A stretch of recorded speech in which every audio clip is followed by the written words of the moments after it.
Halo, perkenalkan nama saya Florentina Angelica. Pada video ini kita akan membahas mengenai konsep yang sangat penting dalam epidemiologi, yaitu konsep roda. Mengapa konsep ini penting?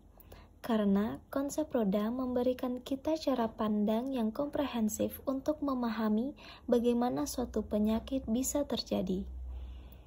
Bayangkan penyakit sebagai sebuah roda sepeda. Bannya adalah penyebab penyakitnya, rangkanya adalah inangnya, misalnya kita, dan jari-jarinya adalah faktor lingkungan yang memengaruhi. Dengan memahami konsep ini, kita bisa lebih efektif dalam mencegah dan mengendalikan penyakit. Pernahkah kita bertanya-tanya mengapa suatu penyakit bisa muncul dan menyebar? Bayangkan penyakit sebagai sebuah roda. Setiap bagian dari roda ini mewakili faktor yang berbeda-beda yang berkontribusi terhadap terjadinya penyakit. Mungkin kita sudah familiar dengan konsep segitiga epidemiologi yang terdiri dari agen, inang, dan lingkungan. Nah, konsep roda ini bisa dibilang merupakan pengembangan lebih lanjut dari konsep segitiga. Jika segitiga hanya berfokus pada 3 faktor utama, konsep roda memberikan gambaran yang lebih komprehensif dengan melibatkan lebih banyak faktor yang saling terkait. Seperti yang telah saya singgung di awal tadi, jika penyakit sebagai sebuah roda, maka bannya adalah agen penyebab, rangkanya adalah inang, dan jari-jarinya adalah lingkungan. Ketiganya ini saling berkaitan dan mempengaruhi satu sama lain. Perubahan pada satu bagian roda bisa memicu perubahan pada bagian lainnya. Misalnya, perubahan lingkungan bisa meningkatkan paparan terhadap agen penyakit. Kita ambil contoh seperti obesitas. Agennya bisa berupa pola makan tidak sehat, inangnya adalah seseorang dengan genetik tertentu, dan lingkungannya meliputi akses terbatas pada makanan sehat dan kurangnya fasilitas olahraga.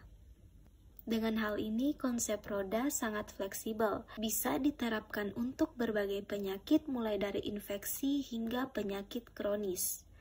Konsep ini juga bisa disesuaikan dengan berbagai populasi dan konteks.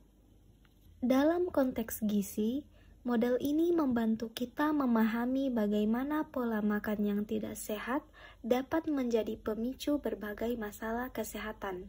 Gizi sebagai bagian integral dari lingkungan kita memainkan peran kunci dalam menentukan kesehatan kita, seperti kekurangan gizi, obesitas, dan penyakit degeneratif seperti diabetes dan penyakit jantung, yang dimana merupakan contoh nyata bagaimana pola makan yang buruk dapat memicu penyakit. Pada konsep roda menekankan pentingnya melihat gizi dalam konteks yang lebih luas, melibatkan faktor sosial, budaya, dan lingkungan. Misalnya, kemiskinan dapat membatasi akses terhadap makanan bergizi, sementara budaya makan tertentu dapat mempengaruhi pilihan makan. Jadi, kita telah membahas bagaimana konsep roda dapat membantu kita memahami penyebab penyakit terkait gizi. Konsep ini menunjukkan bahwa penyakit seperti obesitas, diabetes, dan kekurangan gizi bukanlah masalah individu semata, melainkan hasil dari interaksi kompleks antara faktor genetik, perilaku, dan lingkungan. Dengan memahami interaksi kompleks ini, kita dapat merancang program pencegahan yang lebih efektif. Misalnya, jika kita ingin mengurangi prevalensi obesitas, kita tidak hanya perlu fokus pada promosi diet sehat, tetapi juga pada perbaikan lingkungan yang mendukung aktivitas fisik, seperti menyediakan fasilitas olahraga yang terjangkau dan aman. Konsep roda merupakan alat yang sangat berguna dalam memahami epidemiologi gizi. Namun, ini hanyalah salah satu dari banyak konsep yang perlu kita pelajari. Terima kasih telah menyaksikan video ini. Semoga video ini bermanfaat bagi kita semua.